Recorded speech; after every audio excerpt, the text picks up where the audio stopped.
pudiera agregarse en lo que inicia y vamos trabajando. Muy bien, nuevamente quienes gusten pueden encender sus cámaras, no hay ningún problema para que los vayamos conociendo, ustedes se den a conocer, los estudiantes uni pues igual ya saben que con toda confianza no hay ningún problema con eso, hay que perder el miedo escénico, ¿verdad? Bueno, una buena tarde a todos, bienvenidos. En nombre de la Universidad de Internaciones les doy la bienvenida al licenciado Rodrigo Fernández, presidente de la Comisión Nacional de Energía Eléctrica de Guatemala, una entidad por demás importante, muy importante, en lo que es el ámbito social, económico, académico de nuestro país. Imaginémonos qué sucedería si no existiera la energía eléctrica. Si Nikola Tesla no se le hubiera prendido el foco, o a Edison haber aportado mucho con los conceptos de la corriente eléctrica. Nada de lo que conocemos hoy en día, ni tecnología, ni nada existiera. Pero peor aún, si no existiera una entidad que pudiera gestionar, que pudiera llevar los retos que conlleva este gran, digámosle, trabajo,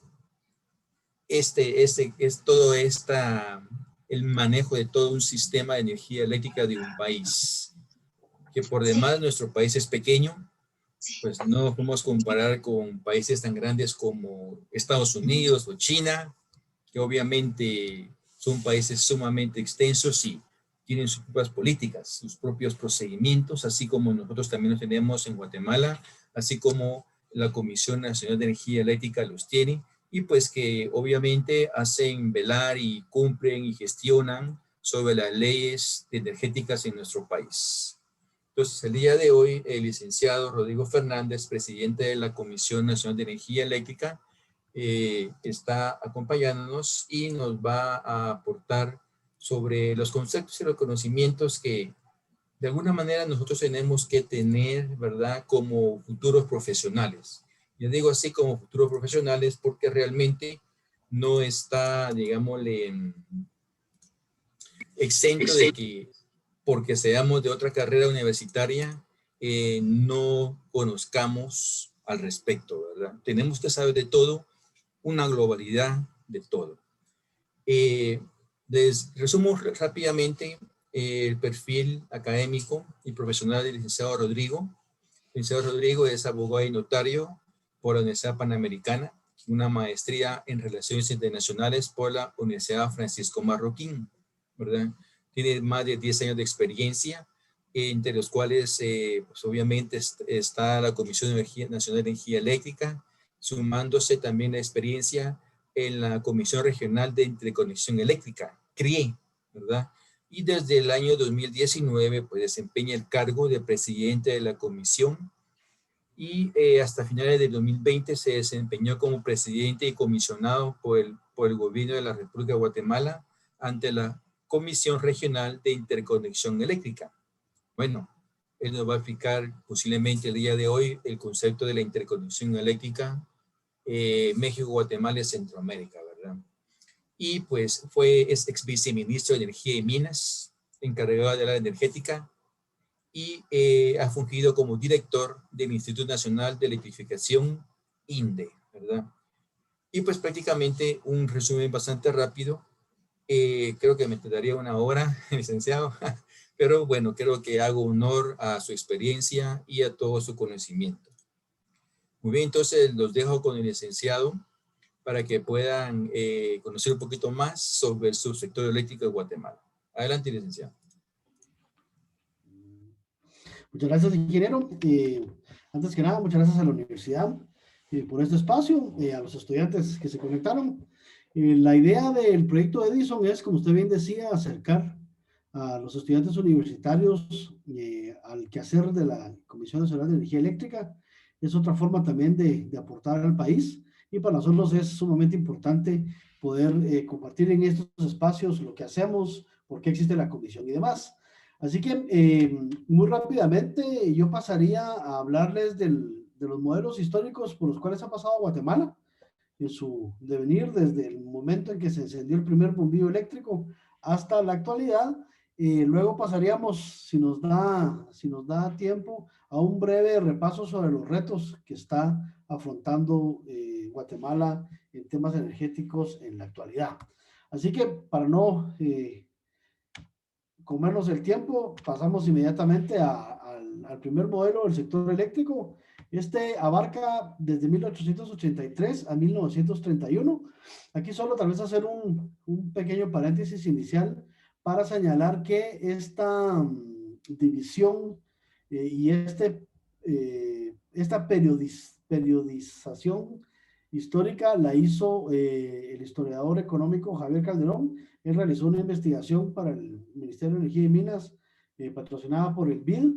El resultado fue un libro de la historia del sector, Potencia de Energía para Guatemala, que se publicó en el 2019, y él es el que hace o trata de plantear una primera sistematización por periodos históricos de cómo Guatemala ha ido evolucionando. Esto, digamos, es importante porque regularmente en Guatemala no solo no se le da relevancia a la historia, sino que mucho menos a la historia especializada. Entonces, para nosotros sí fue un reto poder aportarle a Guatemala un libro sobre historia económica y sobre todo especializada en temas de energía eléctrica. Como resultado de esa primera aproximación sobre el desarrollo de la energía eléctrica en Guatemala, por ejemplo, el dato tal vez más relevante del inicio de esta aplicación tecnológica fue que el primer uso que se le dio a la energía eléctrica en Guatemala fue en 1860, un año tan lejano como ese, para iluminar el interior de la Catedral Metropolitana. La Catedral Metropolitana se terminó de construir en 1863, cuando se terminaron los campanarios, porque fue un periodo ahí de construcción bastante lento luego del traslado de la capital al Valle de la Asunción, pero en 1860 se le dio un título de arquidiócesis, se le reconoció el título de arquidiócesis a la Catedral Metropolitana y por lo tanto se hicieron varios festejos y el más importante fue el aparecimiento de esta magia tecnológica, ¿verdad? Que era la iluminación artificial de los espacios interiores de la catedral. Y así, esto marcó, diría yo, el desarrollo de la energía eléctrica en Guatemala, porque en Guatemala de primero, y esto es curioso, de primero se le pensó como una aplicación para alumbrar espacios públicos y luego ya fue, digamos, apropiándose de los espacios domésticos, pero en una primera instancia, de hecho, la empresa fundada en 1883, que fue la primera que recibió una autorización del Estado para generar y distribuir energía eléctrica, se llamó Empresa de Alumbrado Público de Guatemala. Entonces era muy clara su vocación, digamos, de iluminar espacios públicos. De hecho, la red de distribución de energía eléctrica era de 135 lámparas de alumbrado público en el centro de la ciudad y el alumbrado de varios edificios públicos. Entonces, en una primera aproximación de la energía eléctrica en Guatemala, fue para uso eminentemente público, de espacios públicos y no de aplicación industrial o comercial, como sí lo fue en otros países. Esta empresa que se fundó en 1883 utilizó la caída de agua del río El Naranjo, ahí en la finca del Zapote. Nos comentaron cuando Javier hizo la investigación que la hidroeléctrica todavía existe, que todavía funciona, pero que presta servicios para la cervecería centroamericana. Porque ese río El Naranjo que le daba, eso es una caída de 5 metros, que le daba la energía a esta primera empresa, es la que se usa como manantial de agua limpia para hacer la cerveza.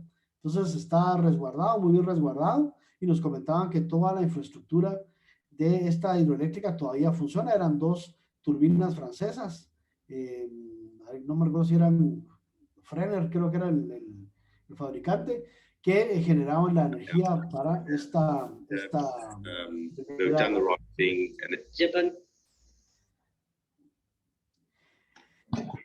Este primer modelo se basó en concesiones territoriales muy claras. Era ahí sí que por puro principio, eran empresas integradas verticalmente que proveían los servicios de generación, transmisión y distribución.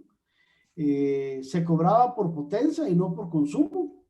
Era un sector autorregulado porque no existían leyes de aplicación general para regular esta actividad, sino que cada empresa, porque surgieron como 3 o 4 en esta misma época, con años, digamos, de diferencia, generaban su propia regulación interna. La regulación era aprobada por el Estado de Guatemala y era de aplicación para sus clientes. Entonces no había una legislación específica, sino que pues era, digamos, era más o menos una relación de contratos de adhesión, como se conocen en derecho, de que uno simplemente acepta o se adhiere a las condiciones del servicio que le van a prestar. También en este modelo es interesante porque el primer impulso fue de iniciativa privada, es decir, las primeras empresas que empiezan a fusionar son de capital privado. Interesante porque las primeras son de capital privado guatemalteco, con socios extranjeros. La empresa de alumbrado público tuvo un capital guatemalteco y francés. Luego se sumaron, perdón, inversionistas alemanes. Entonces, digamos, siempre hubo una interesante ahí simbiosis de inversionistas guatemaltecos y extranjeros para traer tecnología. Y este primer modelo también es interesante porque se desarrolla en el interior del país toda una dinámica municipal en la cual las municipalidades se encargan de la electrificación de sus propias circunscripciones. Es decir, empiezan a surgir una serie de empresas eléctricas municipales para dotar de servicio a sus usuarios, principalmente, como decía al principio, de alumbrado público, pero también de clientes privados que ya adquieren la energía eléctrica para iluminar sus domicilios. Y luego también una tercera participación importante se da sobre todo en el área rural, en las fincas, donde sobre todo el capital británico y alemán invierten en pequeñas centralitas de generación de energía para hasta cierto punto industrializar en la medida de lo posible los procesos de café, de los trapiches, de los beneficios y demás. Y tanto que hay todavía existente una empresa en Patulul, fundada en 1927, que trajo maquinaria para generar energía eléctrica para una fábrica de hielo, pero sus excedentes de energía los vendía a los vecinos. Entonces hay como 100, 200 usuarios aún conectados a esta red que data de 1927. Entonces, digamos, en este primer modelo del sector eléctrico hubo un empuje interesante del sector privado, una participación también interesante del Estado desde el punto de vista de las municipalidades.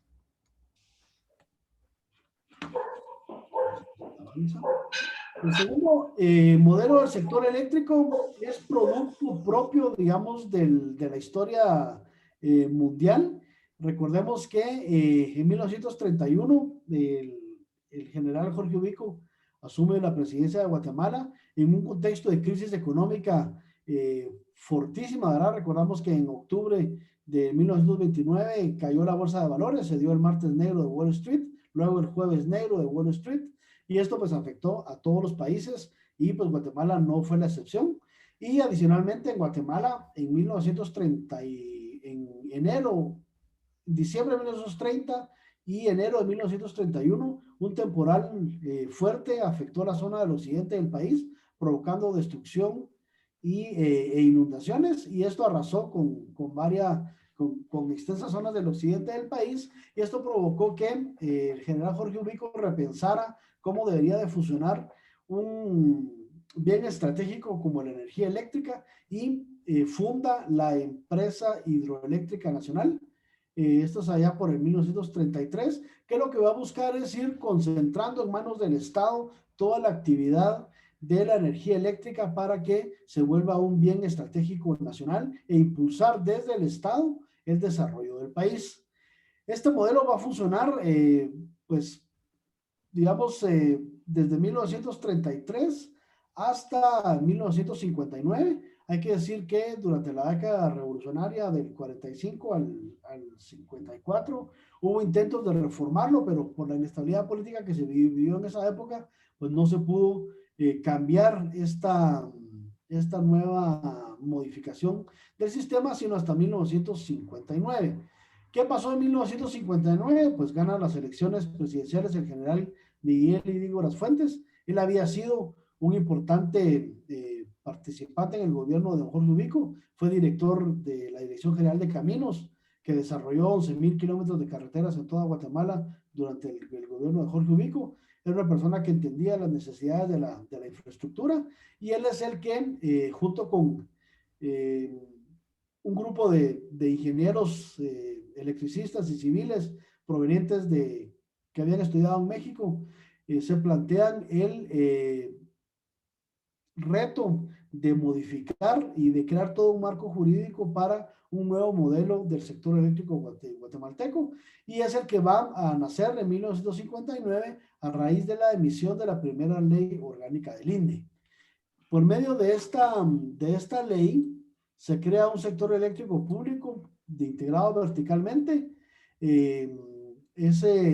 Se concentra la planificación en el Estado, y esto, pues, bueno y malo, ¿verdad? Lo que hace es que haya una mayor influencia política en las decisiones. Esto a la larga va a ser, digamos, nocivo para el desarrollo del subsector eléctrico en Guatemala, porque el tema de la electrificación entonces se va a volver en un tema de clientelismo político, de búsqueda de votos a cambio de construcción de infraestructura.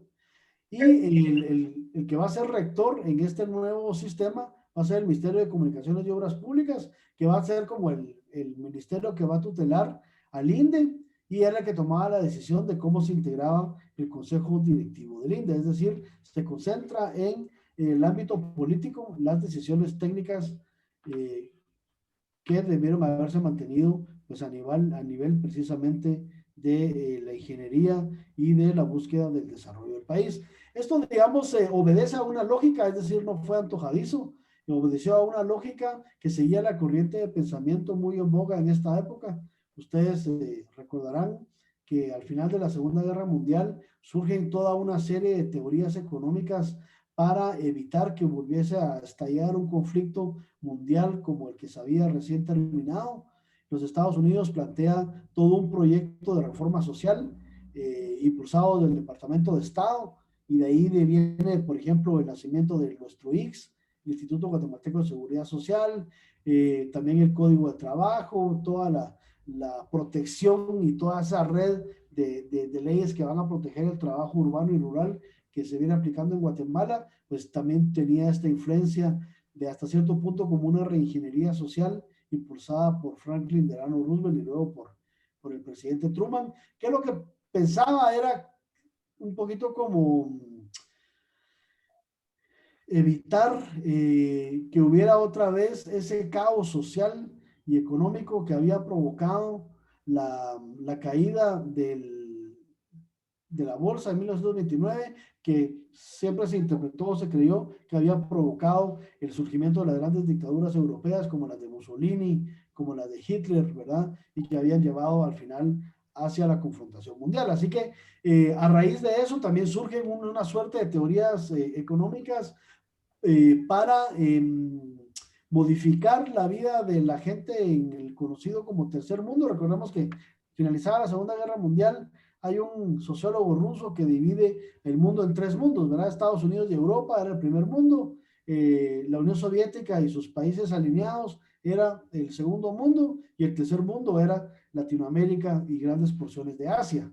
Y entonces, en el seno de las Naciones Unidas, se empiezan a replantear también ideas de cómo evitar que estos países vayan a ser objeto de intervenciones y de bandoleos, digamos, de izquierda o derecha, del comunismo y del anticomunismo en el marco de la Guerra Fría. Y el resultado es que en el seno de la CEPAL, en la Comisión Económica para América Latina de las Naciones Unidas, un economista argentino, Raúl Prebisch, va a crear toda una teoría económica que él va a denominar de sustitución de importaciones, acorde a la cual él creía que los países del tercer mundo iban a poder avanzar hacia un segundo o hacia un primer mundo en la medida en que pudieran ellos autoabastecer a sus mercados de su producción, pero que era necesaria la industrialización de estas sociedades.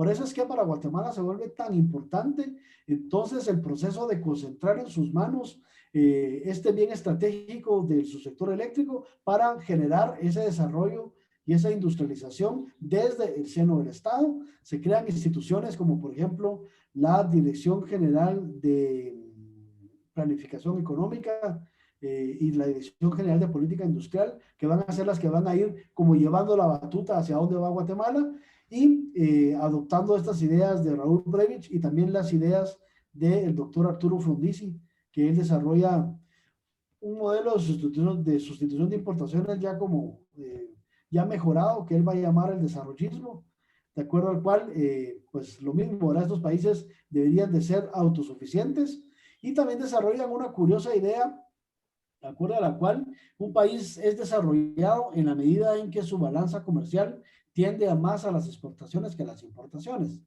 Entonces, eso es lo que buscan estos países en toda esta época. Esto va a causar, digamos, un impacto en nuestra sociedad. Por ejemplo, en Guatemala, a partir de la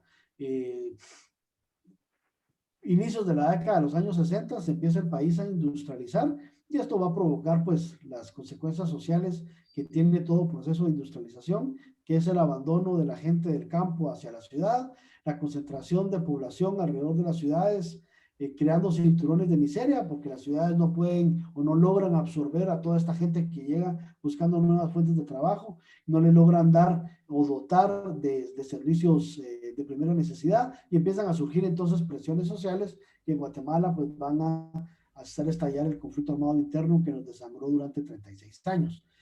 Es en este contexto entonces en que se crea este segundo modelo del sector eléctrico guatemalteco, ya les digo, con una visión centralista del Estado, de una planificación desde el gobierno hacia dónde van a surgir el desarrollo o se va a procurar ese desarrollo. Esta visión va a ser complementaria con el desarrollismo y la sustitución de importaciones, porque en Centroamérica, a raíz de las ideas de Raúl Prebisch, se va a generar la idea de la integración centroamericana, para generar una economía a escala o un mercado a escala que pudiera absorber la producción de nuestros pequeños países. Y de esta cuenta surge entonces el mercado común centroamericano, que no era más que una repartición de industrias entre los países centroamericanos para cada quien se dedicara a producir algo en lo que fuera bueno y aprovechar entonces este mercado que ya sumado los 5 países de Centroamérica, ya era o ya proveía un mercado atractivo para la industria local. De esta cuenta, bueno, yo creo que los estudiantes son muy jóvenes, pero las personas de más edad que nos acompañan se recordarán, por ejemplo, que Guatemala recibió, por ejemplo, la llantera Ginza, que era una industria para producir llantas de vehículos. También se fundó en Guatemala una gran vidriera, Cavisa, que era la que se encargaba de producir todos los envases de vidrio para las embotelladoras.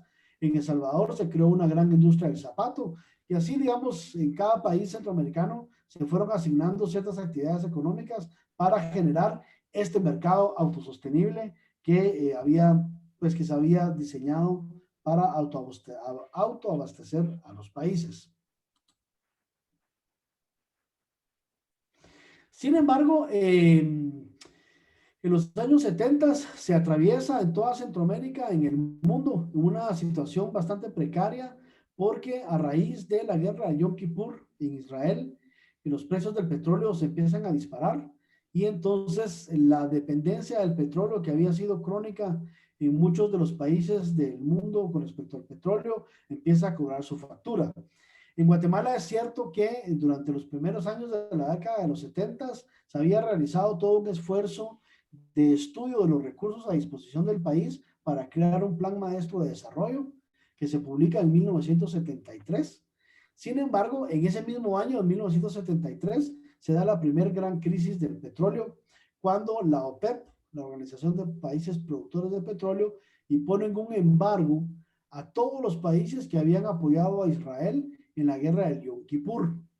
Y esto crea una suerte de crisis económica agudísima, crea desabastecimiento de petróleo, los precios del petróleo se disparan y entonces ahí entra todo un periodo de mucha inestabilidad política y económica en los países que no se va a solucionar sino hasta 1981 cuando triunfa la revolución iraní y se estabilizan los precios del petróleo. En Guatemala no solo se agudiza la crisis económica con la crisis del embargo petrolero, sino que en 1976, recordarán ustedes, el 4 de febrero, un terremoto sacude el centro del país, arrasa todo el altiplano guatemalteco. El epicentro va a ser identificado en la falla del río Motagua, al norte de la ciudad de Guatemala, y esto va a provocar pues mucha destrucción y va a provocar también que todos esos recursos que se habían identificado para impulsar el desarrollo del plan maestro se vayan a tener que redestinar o recondicionar para la reconstrucción del país.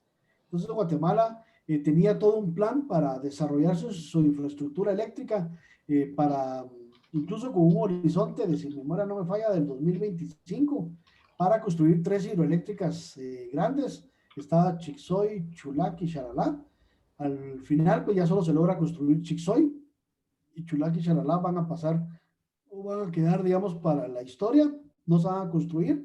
Y entonces Guatemala empieza cada vez más en un círculo vicioso más bien, a depender cada vez más del petróleo, a soluciones de corto plazo, porque obviamente las centrales de combustibles fósiles son de más fácil y de más rápido montaje, ¿verdad? Que una hidroeléctrica. Y entonces Guatemala empieza cada vez a volverse más y más dependiente de los derivados del petróleo. No obstante que entre los años 60 y 70 había logrado estar construyendo pues infraestructura hidroeléctrica. Recordarán ustedes la inauguración en 1970 de Jurum Marinalá, unos años después la hidroeléctrica de Aguacapa. Es decir, habían esfuerzos para ir frenando esa dependencia del petróleo, pero definitivamente el terremoto y el conflicto armado interno, la guerra económica que lanzan las guerrillas en contra de la infraestructura del país, va cobrando sus facturas y Guatemala pues no logra estabilizar sus inversiones y cualquier esfuerzo que trata de hacer para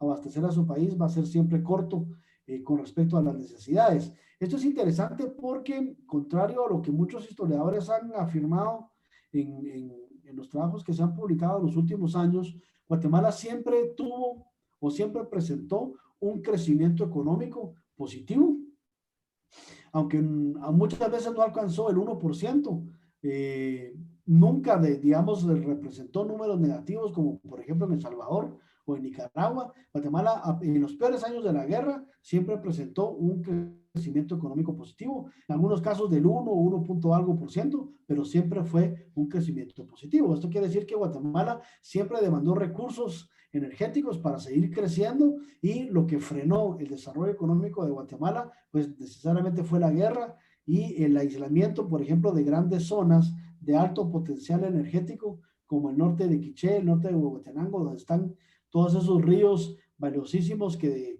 son tributarios del Usumacinta, donde se pueden instalar plantas hidroeléctricas, pues quedaron privadas o quedaron negadas al desarrollo del país hasta la firma de la paz.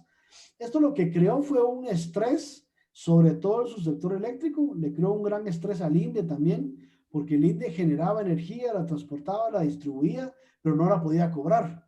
De hecho, las dos grandes empresas distribuidoras de energía eléctrica del INDE, Ederor y Ederoc, pues sufrían de una crónica falta de recursos, porque no lograban cobrarle a toda la población sus consumos. Y entonces, obviamente, un manejo de este tipo, de una empresa que vive de sus recursos y de sus retornos, pues obviamente la mantenía en una situación bastante arcaica. Y obviamente para no dejar caer al INDE, el Estado de Guatemala cada vez más empieza a desviar más fondos para mantener vivo su sector eléctrico, quitándole pues necesariamente recursos a otras carteras, ¿verdad? Como no se le podía quitar a defensa, por ejemplo, por el conflicto armado interno, pues se le fue quitando los recursos a educación, a salud, a todo el resto de carteras, de tal forma que ya para 1996 la situación ya era bastante insostenible. Ya en los años 90, los primeros años de la década de los 90, para quienes recuerden, pues ya estaba racionada la energía eléctrica. Había en el interior del país apagones de hasta 18 horas para poder priorizar a la ciudad de Guatemala y a los centros industriales como Amatitlán, Villanueva, escuintla de energía eléctrica y dejaban a oscuras al resto del país. Esta situación pues plantea la búsqueda de una solución pronta y eficaz para esta escasez crónica de energía eléctrica en el país, energía cara, ¿verdad? Porque era producida por plantas térmicas. Se buscaba también impulsar el desarrollo de nuevas industrias, aún en el seno de este conflicto armado interno, siempre se buscó el crecimiento económico y además incrementar el uso doméstico y el uso de electricidad en las áreas rurales que habían quedado pues prácticamente abandonadas. Aquí también el contexto de 1984 es también ese proceso de democratización del país. Es un momento crucial en el cual el ejército decide ir devolviendo todas las actividades políticas y económicas al poder civil y ellos salir ya del plano económico y político de Guatemala para dedicarse a lo que constitucionalmente tenían que hacer, dedicarse de verdad a la defensa del territorio nacional. Y de esta cuenta, dentro del marco de una reforma política, también se lleva a cabo una reforma económica. Ya desde años tan tempranos como 1986 se empiezan ya a estudiar las medidas a tomar para solucionar la crisis energética de Guatemala y que van a llevar a que en 1996 se impulse todo un paquete de medidas para modificar la configuración del sector con la emisión de la Ley General de Electricidad y con esto se termina este modelo eléctrico nacionalizado que mantenía al país en una crisis permanente, en una crispación permanente. Para los que tienen memoria, ¿verdad? Los años de la presidencia de Vinicio Cerezo fueron años muy difíciles porque fueron de mucha crispación social, de mucha protesta, de quema de buses, de manifestaciones, de paros, y esto pues tenía un gran componente, el tema de la energía eléctrica, pues era tenía bastante de culpa de esta situación. Entonces se crea un nuevo modelo del sector eléctrico, es un sector eléctrico desmonopolizado, se divide en todas las actividades, es toda una reforma que se lleva a cabo pues de una forma muy, muy inteligente. Se le ponen los ojos en Inglaterra y en Argentina para reformular el modelo, se contrata a un consultor chileno, Sebastián Bernstein, que él es el que va a hacer todo el modelo de reforma del sector eléctrico, y esto va a tener como resultado la emisión de la Ley General de Electricidad, que justamente este año cumple los 25 años de edad, y a raíz de eso se crea toda una nueva institucionalidad. En la actualidad, ¿cómo está conformado el subsector eléctrico? Pues este es todo el marco jurídico que conforma o que rige el subsector eléctrico en Guatemala. Pues en primer lugar está obviamente la Constitución Política de la República de Guatemala, que en su artículo 130 declara de urgencia nacional la electrificación del país. Luego viene la Ley General de Electricidad, que es el decreto 93-96, que viene soportada o apoyada por dos leyes específicas, una ley de incentivos para el desarrollo de proyectos de energía renovable y una ley de la tarifa social. Y luego viene también una serie de normas y reglamentos de segunda y tercera generación que van desarrollando ya pues el detalle de toda la normativa que rige a el país o al quehacer de su sector eléctrico en la actualidad. Esto, digamos, se soporta en una estructura descentralizada donde hay tres instituciones fundamentales. Una es el Ministerio de Energía y Minas, que es el ente rector de políticas energéticas en el país. Luego viene la Comisión Nacional de Energía Eléctrica, que es el ente regulador, que es el responsable de emitir tarifas, normas técnicas y velar por el derecho y protección de los usuarios de energía eléctrica. Es también la comisión, es el órgano técnico, es un órgano técnico del Ministerio de Energía y Minas que tiene independencia funcional y que tiene por mandato legal cumplir y hacer cumplir la Ley General de Electricidad.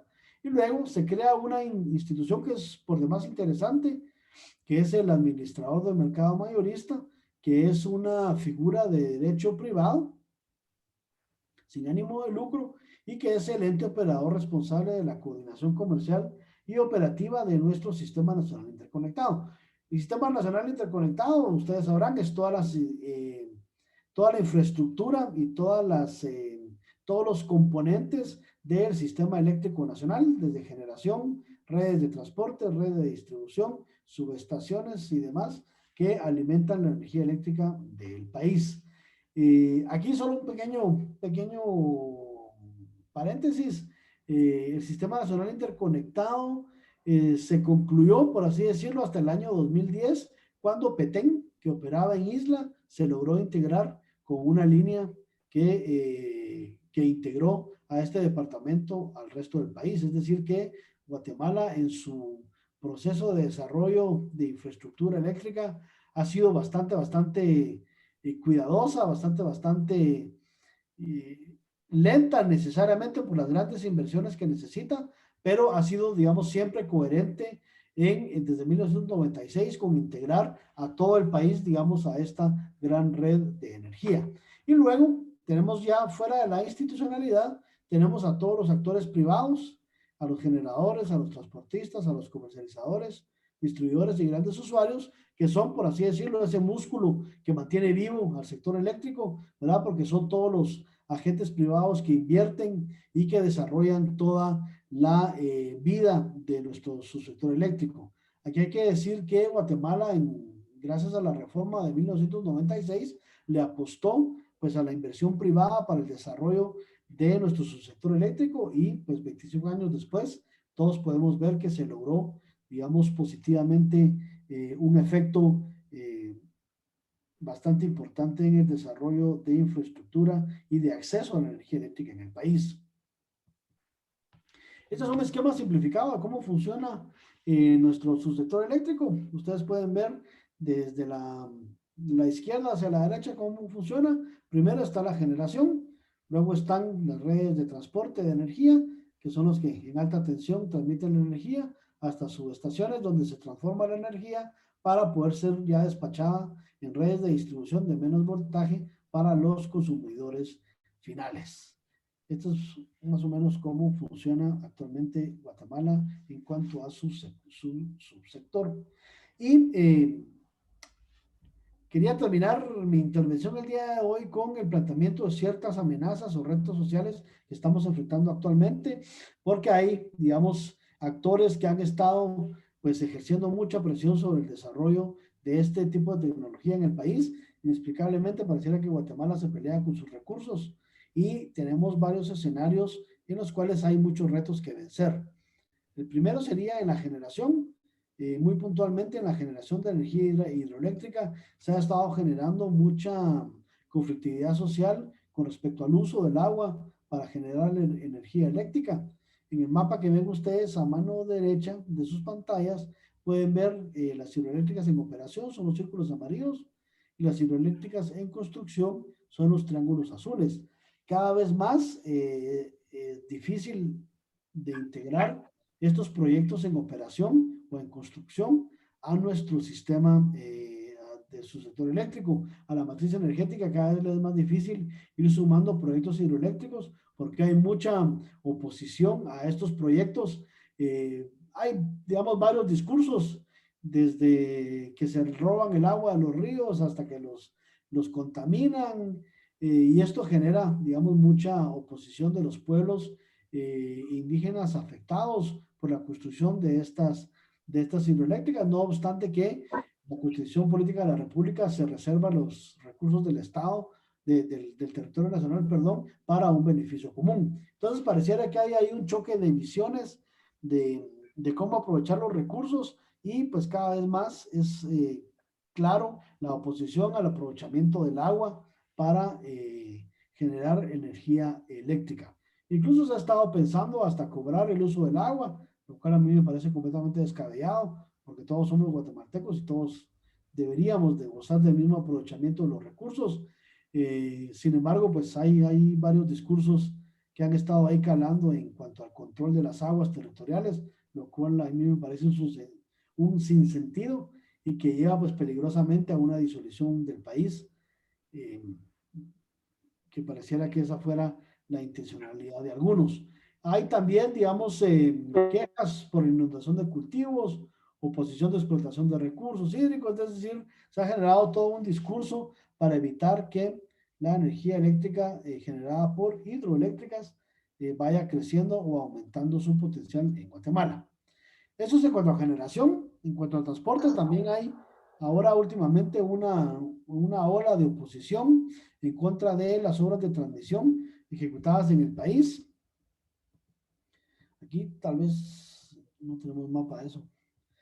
Se han realizado en Guatemala dos licitaciones importantes para construcción de infraestructura de transporte de energía, uno llamado el PET y otro llamado el PETNAC, que lo que buscaba era reforzar todo el sistema nacional interconectado para permitir la expansión o la continua expansión de las redes de transporte y distribución que se han visto frenados por oposición social. Aquí llama la atención, por ejemplo, que las excusas de la gente han sido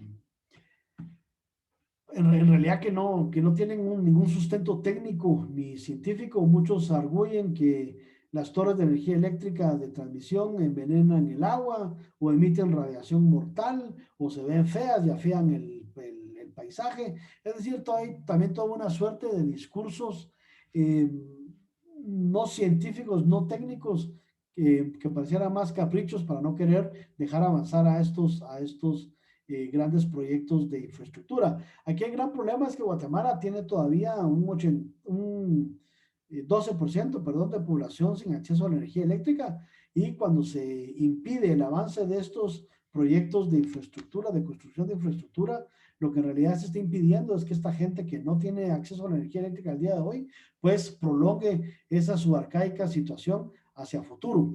Recordemos aquí que la energía eléctrica, como bien decía el ingeniero Ola García al principio, no solo es la comodidad, sino también es un cambio de vida, es un mejoramiento en la vida de los guatemaltecos el poder tener energía eléctrica en nuestras casas, porque eso tiene un impacto en todos los aspectos de la vida, desde conectar el celular hasta tener posibilidades de una refrigeradora, de una televisión, de un radio. Es decir, es todo un cambio de visión de vida y de calidad de vida que permite la energía, y pareciera que algunos guatemaltecos están impidiendo que el resto de guatemaltecos accedan a ese derecho.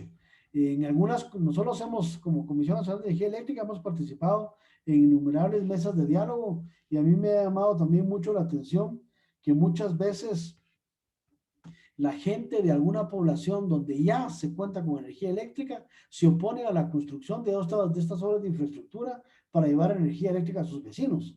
Esto me parece una suerte triste de egoísmo, de impedir que la gente goce de este beneficio.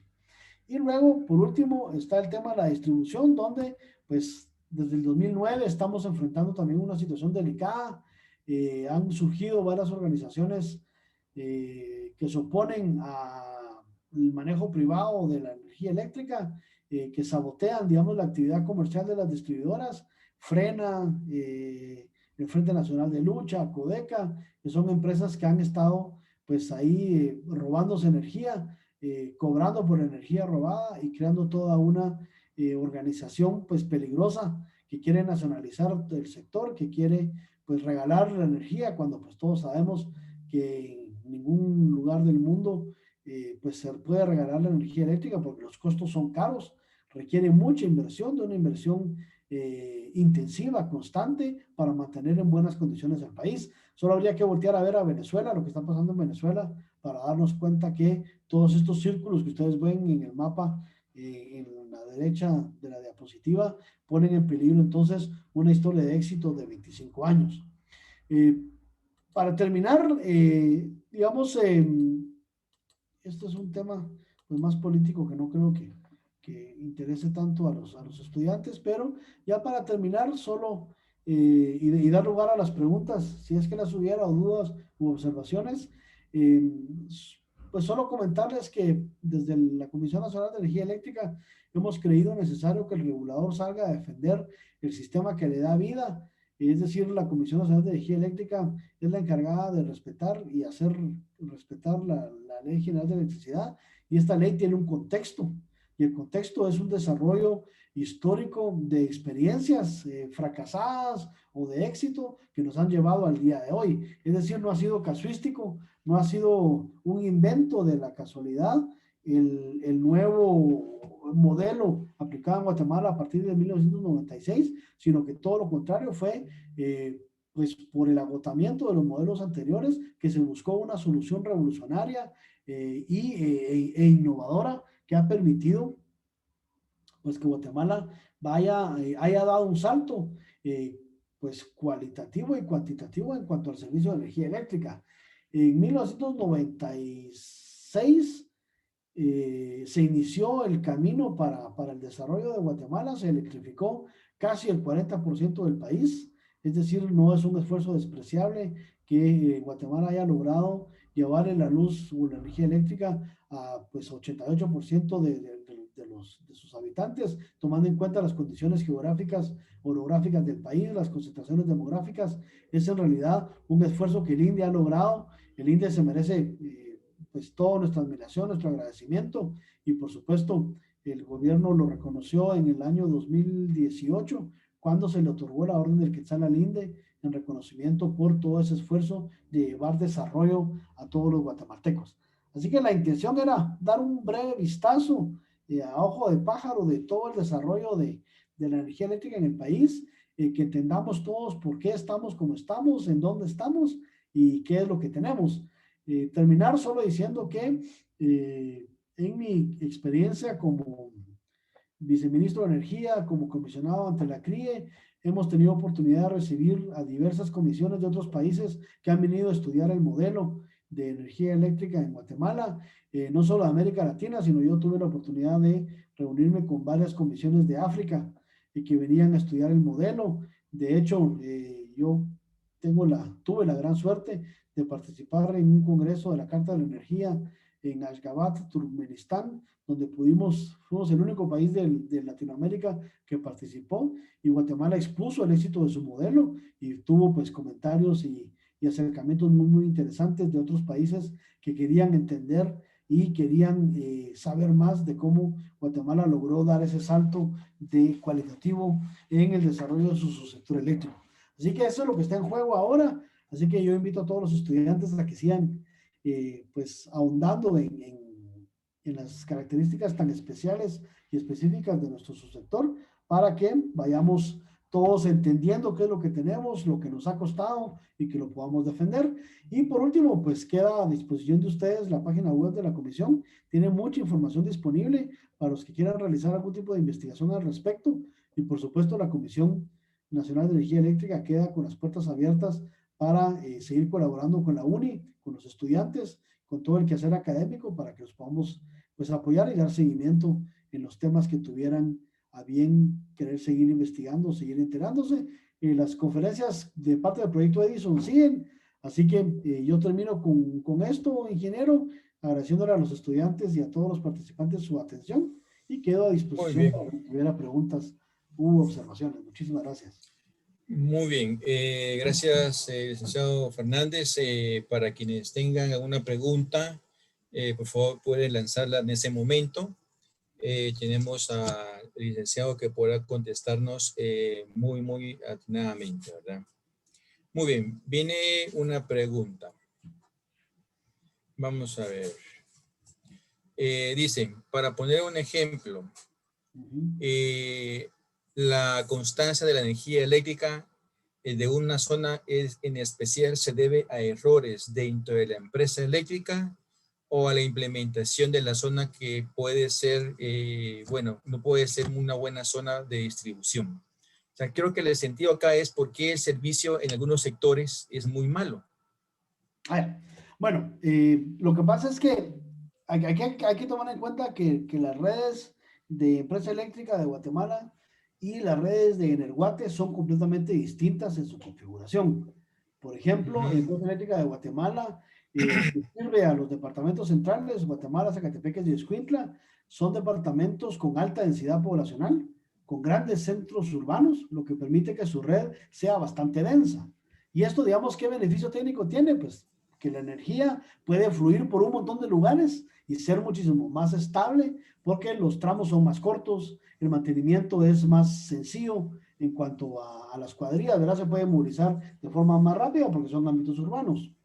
Mientras que Energuate tiene el gran problema que, como sus áreas de concesión están concentradas en el área rural, la población es más dispersa, hay menos polos urbanos densos, Y esto tiene una implicancia de que la topología de la red de Energuate es más dispersa, los tramos son más largos, el mantenimiento es más complicado, atraviesa ríos, bosques, entonces es como más susceptible de interrupciones y de mala calidad que una red de servicio a zonas urbanas densas, ¿verdad? Esa es la principal razón. Muy bien, gracias, licenciado. Hay otra pregunta, Noel pregunta, quizás sea una pregunta muy personal mía, dice, pero si nos consideramos países de tercer mundo y vemos hacia los del primer mundo, ¿con qué países nos podemos comparar en el concepto de la conectividad más estable? O sea, Guatemala estaría como que, eso lo traduzco yo, estaría entre los mejores países del mundo en la estabilidad de la conectividad de toda la red. Guatemala tiene de los mejores índices de estabilidad y calidad de red en la zona central de Latinoamérica. Donde tenemos, digamos, la tarea pendiente es en el área rural. Por eso es que también para Guatemala es muy difícil atraer inversiones en el área rural, ¿verdad? Cuando se habla de la industrialización o de generar polos de industrialización, lo primero que hay que hacer es mejorar, pues obviamente el sistema rural, ¿verdad? Pero, digamos, en concreto, para responderle en concreto al caballero, Guatemala tiene los mejores índices de calidad en el área urbana de Latinoamérica. Muy bien, gracias. Acá está levantando la mano Gustavo. Por favor, puede abrir su micrófono y hacer su pregunta. Sí, muy buenas tardes, licenciado Fernández. Mi pregunta sería, ¿cuál deberían de ser los pasos a seguir ante la oposición social existente para que el sector se pueda seguir desarrollando? Muchas gracias. Gracias, Gustavo. Bueno, yo creo que el proyecto Edison es una de esas iniciativas, pero creo que a más gran escala, la emisión de una reglamentación definitiva para el convenio 169 va a ser fundamental. El convenio de la OIT, ¿verdad? De los pueblos indígenas y originarios, en el entendido que en realidad las consultas a los pueblos indígenas no es refrendaria, sino es simplemente un proceso de información a la población. Creo que Guatemala ha como manejado de una forma bastante, yo diría, temerosa el tema de la consulta, porque cuando uno lee el convenio 169, por ejemplo, uno puede leer, Gustavo, que en los estados se podían reservar en algún momento los proyectos de impacto nacional general como fuera de sujeción a los procesos de consulta, por ejemplo, ¿verdad? Entonces creo que Guatemala ha sido bastante tímida en el manejo de esto. Eso se puede solucionar con una declaratoria de país diciendo que todos los proyectos, por ejemplo, de desarrollo de infraestructura eléctrica son primordiales para el desarrollo y por lo tanto no son afectos al convenio 169. Estoy pensando en voz alta. Pero sobre todo educar a la población sobre el impacto positivo que tiene la energía eléctrica, que pareciera mentira que hay que hacerlo, porque todos los que gozamos del servicio de energía eléctrica y se nos va la luz, 5 minutos, sabemos bien, ¿verdad? Muy bien lo que es ya no tener luz y reclamamos tenerla. Pero pareciera mentira que hay que educar a la gente sobre el beneficio que trae tener energía eléctrica al país y que los recursos del país también esta es una cuestión que cuesta a veces que la gente comprenda y que lo critica mucho cuando uno lo dice, pero es que también el desarrollo de los países pasa necesariamente por el aprovechamiento de los recursos que tiene este país. Es decir, ni Estados Unidos, ni Inglaterra, ni cualquier otro país pudo haberse desarrollado sin el aprovechamiento de sus recursos. Por ejemplo, recordemos que la revolución industrial en países como Alemania, como Inglaterra, como Francia, Estados Unidos, se desarrolló gracias a que estos países explotaron sus recursos carboníferos. Sin el carbón no hubiesen producido hierro o acero que desarrolló su infraestructura ferrocarrilera, las grandes ciudades. Es decir, Guatemala no puede negarse a sí misma el aprovechamiento de sus recursos queriendo o pretendiendo que no usar sus recursos la va a llevar a un estado distinto de desarrollo. Es que eso es imposible. Y yo creo que si nosotros no comprendemos eso, si no lo racionalizamos y si no aprovechamos nuestros recursos, yo creo que estamos condenados a vivir en el tercer mundo para siempre. Muchísimas gracias, licenciado. Muy bien, gracias Gustavo. Creo que hay otra pregunta por acá. Luis Diego dice, ¿Guatemala en un futuro podría sufrir de una falta de energía para las áreas urbanas? Sí, ese riesgo de suministro siempre está presente. Por eso es que tanto la Comisión como el Ministerio de Energía y Minas continuamente están elaborando planes de ampliación de los sistemas de generación y de transporte para mantener la garantía de que siempre va a haber energía disponible. Porque aquí, digamos, el pilar fundamental del subsector eléctrico es la certidumbre que nosotros tenemos de que cuando apachemos un interruptor se ilumine un foco. Y eso solo se obtiene con planificación a largo plazo, con ejecución de obra con responsabilidad, es decir, con toda esta serie de visión a futuro que debe tener un país responsable, administrando racionalmente sus recursos, pero aprovechándolo realmente, ¿verdad? Por ejemplo, aunando la pregunta esta con la anterior de Gustavo, por ejemplo, la gente en el interior del país no quiere usar los ríos, digamos, o el agua de los ríos para generar energía eléctrica. Entonces han estado ahora, digamos, presionando para que se desarrollen proyectos eólicos o fotovoltaicos. Pero, por ejemplo, ahora en el área de Jutiapa, donde hay una planta de generación eólica, ahora hay, digamos, oposición a ese proyecto que ya está funcionando, porque dicen que el ruido de las hélices les molesta. Entonces, digamos, pareciera que sí es un país que está peleando con su propio desarrollo. A mí me parece un caso muy interesante Guatemala en ese sentido. Sí, correcto. Gracias. Veamos si hay otra pregunta. Muy bien. No sé si alguien más tiene preguntas ya para finalizar o bien finalizamos el día de hoy con la intervención del presidente de la Comisión Nacional de Energía Eléctrica. ¿Alguien más? Bueno, entonces vamos a dar el cierre. Permítame, una pregunta. Una pregunta de un momento. Muy bien, muy buena pregunta, Jesús. Interesante. El licenciado dice Noel Jesús. Si no soy mal, en Suecia utilizan basura para generar energía eléctrica. Si Guatemala invierte en esto, podría, bueno, sí, podría matar dos pájaros de un tiro, dice. Ajá. Porque la basura no se trata, al menos en mi zona, ¿qué opinión tiene usted? Sí, hay una serie de posibilidades de desarrollo de generación de energía eléctrica, pero que hay que tomar en cuenta que eso tiene un costo. Y este costo lo pagamos todos los usuarios de la energía eléctrica. Y, digamos, si nosotros no buscamos, porque digamos, todo el planteamiento de nuestro subsector eléctrico es la búsqueda de la eficiencia y de la operación al mínimo costo. Es decir, que la energía que consumamos los guatemaltecos sea la que, digamos, más eficiente en ser generada. Entonces, por ejemplo, también había comentarios en una intervención anterior en la cual decía que por qué Guatemala no aprovechaba su potencial geotérmico, por ejemplo, ¿verdad? Y pareciera que Guatemala está desperdiciando el vapor de los volcanes. Pero la respuesta es de que muchas de estas ideas, como generar, ¿verdad? Energía con la emisión de los gases de los basureros, la energía geotérmica, es que son tecnologías caras. Y entonces, esto puede generar, digamos, mucha presión económica sobre el funcionamiento del sistema. Yo creo que en la medida en que ya tengamos a Guatemala completamente electrificada, que la industria vaya demandando cada vez más energía, es decir, que el uso de energía sea más intensivo, más intenso por parte de la demanda, ya vamos a poder ir aplicando esta suerte de nuevas tecnologías para ir introduciendo más variabilidad en nuestra matriz energética. De momento, creo yo que, y esto es una opinión muy personal a título de Rodrigo Fernández, no deberíamos de estar, digamos, pensando en gastar $1 millón en la excavación de un pozo de geotermia o en no sé cuánto dinero para generar energía con basura cuando tenemos a la disposición el agua de los ríos.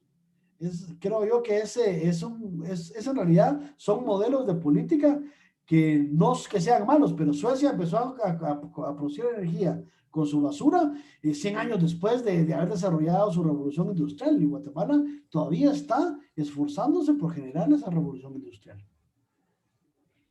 Muy bien, gracias. Gustavo, levante nuevamente la mano, por favor. Adelante con su pregunta. Creo que se quedó levantada de la vez anterior. Disculpe. Ah, muy bien, gracias, perdone. Pregunta Rodrigo Alejandro. Ah, bueno, dice, ¿podrían surgir empresas privadas que se enfoquen en generar energía de formas novedosas, como lo menciona? O sea, la pregunta es, ¿qué otros tipos de empresas podrían surgir en Guatemala para generar energía eléctrica y que sean novedad? Bueno, Guatemala en realidad tiene abierta la posibilidad a cualquier tipo de generación. En Guatemala la generación de energía eléctrica es libre. Entonces, en realidad puede haber N cantidad de iniciativas en este sentido. El tema es que para participar en las licitaciones para proveer de energía a las distribuidoras de energía eléctrica, tiene que participar en un concurso de licitación abierta y entonces tendrán éxito en la medida en que no solo sean innovadores, sino también que sean económicamente convenientes para ser contratados, ¿verdad? Correcto, gracias, sí. Muy bien, creo que ya estamos casi con el tiempo.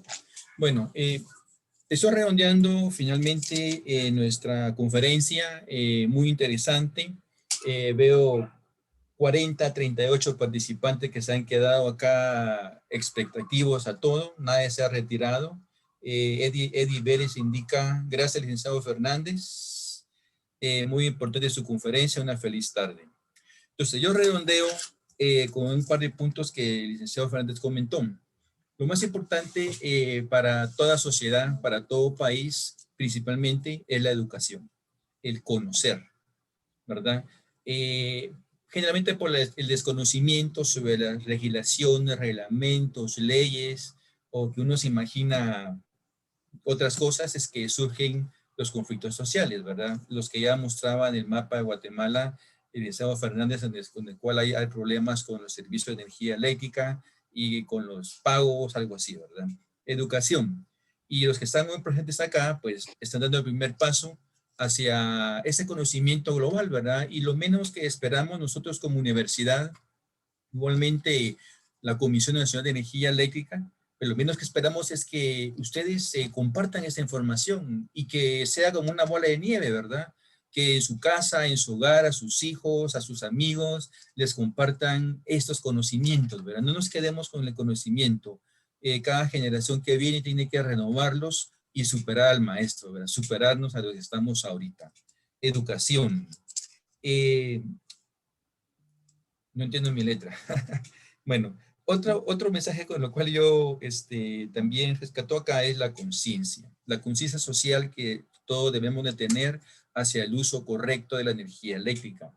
No desperdiciemos, porque ya decía el licenciado Fernández que construir una planta de generación es sumamente cara. Y es cierto, son millones de dólares de inversión solo en el prediseño, los asesores, la construcción, en fin. Conciencia social en el uso de la energía eléctrica que es muy, muy importante, ¿verdad? Y obviamente las inversiones son sumamente altas y debemos de cuidar nuestros propios servicios, si se puede decir, nuestro propio patrimonio, una red eléctrica muy sana. Y bueno, con la ventaja de que la estabilidad de la red eléctrica de Guatemala pues es muy buena. Solo para redundar, la estabilidad se refiere a que pues que no se vaya la luz a cada rato, ¿verdad?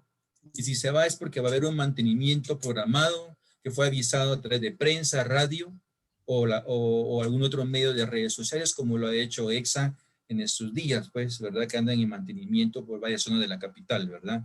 La estabilidad es muy buena. Les voy a decir rápidamente, ahora un minuto más, cómo les explico a mis alumnos el tema de la estabilidad. Así como hicimos en ABCD Parvulitos. Imaginémonos que estamos sobre una rama de un cocal y sopla el aire. Si nosotros estamos ubicados al final de la rama, nuestra casa está aquí, pues oscila mucho el servicio. Podría haber inestabilidad. Pero si estamos al inicio de la rama pegado al cocal, el movimiento es menos. Entonces yo le digo a los muchachos, bueno, si la rama de cocal con el aire se mueve mucho, hay inestabilidad y se puede ir la luz. Así de sencillo, ¿verdad? Entonces, mientras una red sea más robusta, más concentrada, pues va a tener mejor comportamiento. y va a poder, si no se alimenta por este lado de nuestra casa, se alimenta por el otro lado. Muy bien. Y con esto pues ya cierro y pues respecto a estos temas, igual tenemos otro webinario dentro de 8 días a los cuales los invito a todos. Por favor, estén presentes. Esta es una serie de webinarios que les va a traer a ustedes mucho conocimiento y que prácticamente les va a dar una visión diferente de cómo realmente nosotros debemos actuar como guatemaltecos, ¿verdad? El webinario de la próxima semana igualmente se pueden inscribir en los mismos medios que se han inscrito a través de la Universidad de Internaciones en eventos.uni.edu.gt. Igual yo les voy a mandar un correo a todos, ¿verdad? Y a través también de la comisión con la señorita Nancy, para que entre 8 días también estén ustedes presentes en el siguiente webinario, ¿verdad? Que tiene por nombre Matriz Energética de Guatemala, un modelo exitoso. Martes 8 de junio a las 6:15 de la tarde. Ahora con otro de los directores de la comisión, el ingeniero José Rafael Argueta Monterroso. Y muy bien, no sé si cerramos con algo, licenciado. Usted quiere aportar ya para cerrar y nos despedimos. Gracias, ingeniero. Pues yo solo dejar a disposición a la comisión para cualquier otra actividad que esté interesada la universidad o los alumnos. Si quieren acercarse a la comisión, pues las puertas están abiertas para cualquier apoyo técnico que necesiten. Más que bienvenidos. Muchísimas gracias por la oportunidad. Correcto, gracias. En nombre de la Universidad de Internaciones, les agradecemos entonces y pues estamos colaborando siempre, muy amable en todo. Y pues nos vemos el próximo 8 de junio a las 6:15 de la tarde con la continuación de este tema tan interesante. Una feliz noche a todos y pues a la orden en la universidad y también en la comisión para solventar dudas que tal vez hoy no se les vino a la mente preguntarlas. Una feliz noche, se cuidan todos. Gracias, buenas noches a todos. Muchas gracias por la Hasta luego, oportunidad. pues. Feliz noche. Hasta luego, Gracias, Nancy. Se buenas noches. cuidan. Hasta Adiós, luego. gracias. Gracias, Alondra. Feliz noche. Buenas noches a todos, con permiso. Buenas noches. Feliz noche. Adelante. Feliz noche. Se cuidan. Muy buena Los noche para esperamos. todos. Excelente conferencia. Gracias. Lo esperamos el próximo martes, mi estimado. Gracias. Feliz noche, Adiós, feliz Brian. noche. Cuídese. Feliz noche. Adiós. Cuídense. Adiós. Feliz noche. Que estén bien. Muy bien, jóvenes alumnos UNI, por favor, alumnos de Universidad de Internaciones, todavía están por ahí, por favor. La evaluación del día de hoy está donde siempre, por favor, notifiquen a los que hayan quedado. Brian, por favor, notifiquen. Roberto también, notifiquen. Gracias, feliz noche.